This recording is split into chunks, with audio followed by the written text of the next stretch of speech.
जहां पूरे देश में नीट के बाद अब नेट के लिए भी छात्रों के चेहरे पर मायूसी छाई है, वहीं दिल्ली समेत पूरे देश में नीट के खिलाफ विरोध प्रदर्शन हुए हैं। वहीं दिल्ली में डॉक्टर आर.एस. प्रवीण कुमार, जो पूर्व एडिशनल डीजीपी हैं तेलंगाना के, उन्होंने मीडिया से बात करते हुए कहा कि मैं खुद भी और मेरे बच्चे भी नीट एक्सपीरियंस है। साथ ही जिस तरीके से नीट का ये पूरा मामला सामने आया है और जहां नेट के एग्जाम दोबारा से होंगे, जो छात्रों के बीच एक मायूसी है और एक तरीके से उनके साथ कत्ल हुआ है और उनके साथ बहुत बड़ा जुर्म हुआ है। प्रवीण कुमार ने बात करते हुए बताया कि जिस तरीके से साजिश हुई है, उन छात्रों के खिलाफ उस देश का भविष्य भी अंधेरे में हो जाएगा। वहीं आपको बता दें, दिल्ली में नीट के खिलाफ विरोध प्रदर्शन काफी हुआ। वहीं 30 जून को दिल्ली के शाह ऑडिटोरियम में सेमिनार करने जा रहे हैं। इसमें तकरीबन हजारों हाथ इस सेमिनार में ज्वाइन करेंगे। वहीं उनके कुछ जो सिद्धांत हैं उसको आगे बढ़ाएंगे। वहीं प्रवीण कुमार ने बात करते हुए बताया कि उनका मकसद है हर एक जो गरीब और पिछड़े वर्ग के जो लोग हैं उनको आगे लेकर आना, उनको शिक्षा के क्षेत्र में आगे लेकर जाना। अगर किसी को हमारे संगठन में रहने के बाद और किसी को नौकरी भी नहीं मिल पाती है, तो हम आपको एक तरीके से पैसे देने का भी प्रबंध करेंगे, जिसमें वह परिवर्तन पर पाठशाला भी चला सकें। वहीं अब देखना होगा कि किस तरीके से स्वारोस नेटवर्क के नेतृत्व में जो खुद एक आईपीएस अधिकारी रह चुके हैं आर.एस. प्रवीण, उन्होंने अपनी जॉब छोड़कर जो इस शिक्षा के क्षेत्र में जो आगे बढ़े हैं, उनके विभाग कितने आगे तक जाएगी, प्रदेश जनता और जो गरीब पिछड़े जो लोग हैं वो किस तरीके से उनके साथ कंधे से कंधा मिलाकर देश की सेवा में आगे जाएंगे। देखिए हमारी रिपोर्ट। इस समय मैं मौजूद हूँ दिल्ली के रानी झांसी अंबेडकर भवन में। अगर बात की जाए शिक्षा की तमाम चीज़ों को लेकर के, हमारे साथ आर.एस. प्रदीप कुमार जी हैं, जो आईपीएस, प्रवीण कुमार जो आईपीएस तेलंगाना एडिशनल डीजीपी रह चुके हैं। हम इनसे जानेंगे कि जिस तरीके से आज संविधान की बात हो या तमाम शिक्षा की बात हो, उसको लेके जो इनका सरोज नेटवर्क के नाम से इन्होंने अपनी संस्था बनाई है और करीबन 10 साल इस संस्था को काम करते हो गया। किस तरीके से एससी या जो भी जनरल कैटेगरी के तमाम गरीब लोग हैं उनकी सहायता और उसके लिए कैसे करते सर? देखिए, ये स्वारोस नेटवर्क तेलंगाना और आंध्र प्रदेश में फॉर्म हो गए 10 साल पहले। महापुरुषों महात्मा ज्योतिराव फुले, बाबा साहेब अम्बेडकर और कई महापुरुषों ने जो शिक्षा के ऊपर काम किया अपना ज़िंदगी भर और सामाजिक न्याय के ऊपर काम किए हैं, वो लोगों का विचारधारा को मद्देनज़र में रखते हुए हमने इस स्वारोस नेटवर्क स्टार्ट किया। इसमें एक ही है, गरीब लोग अपना गरीबी का जंजीरों को खुद के ऊपर और खुद शिक्षित बन के अपना जंजीरों को तोड़ना करके ये स्वारोस नेटवर्क है। तो और हम अभी तक 10 लाख बच्चे स्वारोस नेटवर्क के जरिए शिक्षित बन गए और कई लोग विदेश गए, कई लोग डॉक्टर्स बन गए, कई लोग इंजीनियर्स बन गए।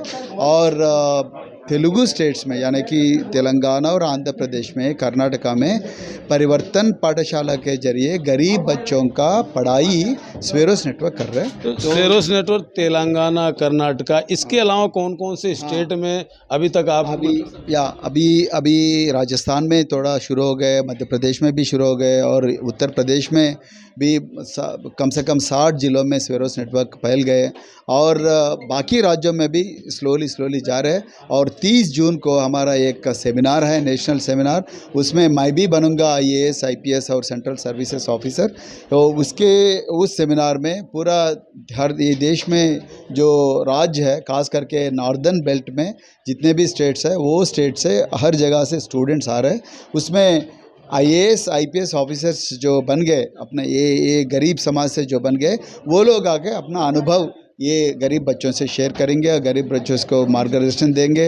ये पूरा उस सेमिनार में होने वाला है। और खास करके स्वारोस नेटवर्क ये बिलीव करती है, जो शिक्षित बनेगा वो भी अपना समाज को बदलेगा। तो स्वारोस नेटवर्क की अगर बात की जाए, जैसे आपने कहा कि गली गली, मोहल्ले, ब्लॉक स्तर, जिले में तमाम लोग किस तरीके से, क्या ज़रूरी है कि एससी के या जनरल कैटेगरी के लोग जो हैं वो भी शिक्षा को लेकर के बढ़ावा स्वारोस नेटवर्क साथ दे सकते हैं या नहीं?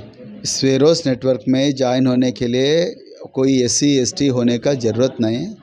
सब गरीब बच्चे इस नेटवर्क में आ सकते, लेकिन एक ही कंडीशन ये है कि ये महापुरुषों का विचारधारा, सामाजिक न्याय जो है उसको वो बिलीव करना चाहिए, सामाजिक न्याय में बिलीव होना चाहिए और खुद के शक्ति के ऊपर वो ऊपर आना करके वो स्वेरोस का 10 कमांडमेंट्स होता है। वो 10 कमांडमेंट्स ऐसा होता है कि मैं किसी से कम नहीं हूँ, मैं सबसे अव्वल नंबर में रहूँगा, मैं हमेशा दूसरों को प्रभावित करूँगा, मैं किसी को धोखा नहीं दूँगा, मैं जो काम शुरू करता हूँ वो काम मैं फिर वो मेरे लक्ष्य पहुंचने तक मैं वापस नहीं आता हूं करके ये सब 10 कमांडमेंट्स है।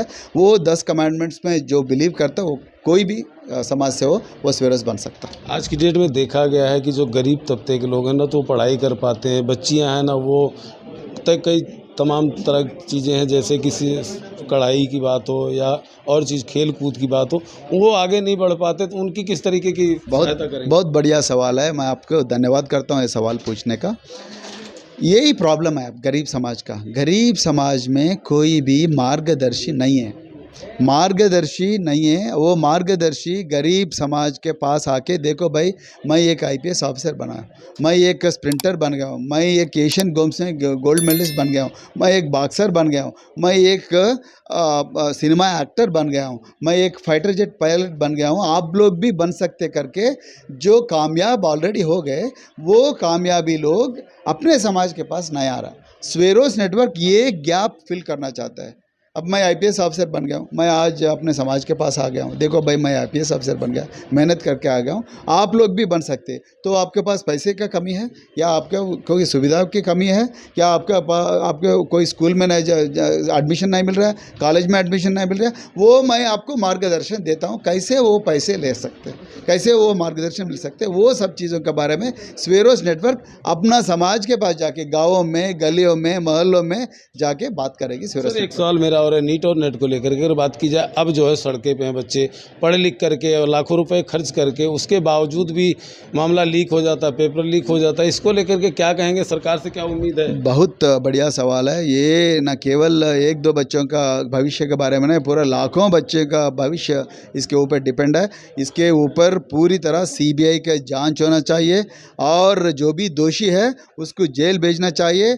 और अगर ये उसमें पूरा पता चल गए तो डेफिनेटली वो नीट को रद्द भी करना चाहिए, नया फिर एक बार नया नीट लगाना चाहिए, क्योंकि UGC नेट भी लीक हो गए और नीट भी लीक हो गए और बिहार में लोग बोल रहे हैं कि पैसे भी लेके पेपर को लीक किया करके बोल रहे हैं। एब्सोल्युटली हम डिमांड करते हैं, ये हमारा मांग है।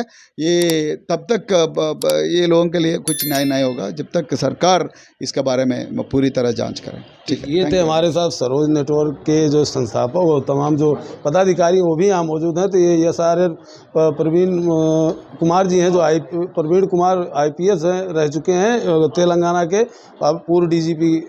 इनका साफ तौर कहना है जिस तरीके से शिक्षा, स्वास्थ्य, तमाम चीज़ों को लेकर के अगर कोई भी हो गरीब तबके को आगे बढ़ाना चाहता है तो आप सरोज नेटवर्क से जुड़ सकते हैं। कैमरामैन शिव कुमार के साथ गौतम तिवारी, News 24 दिल्ली।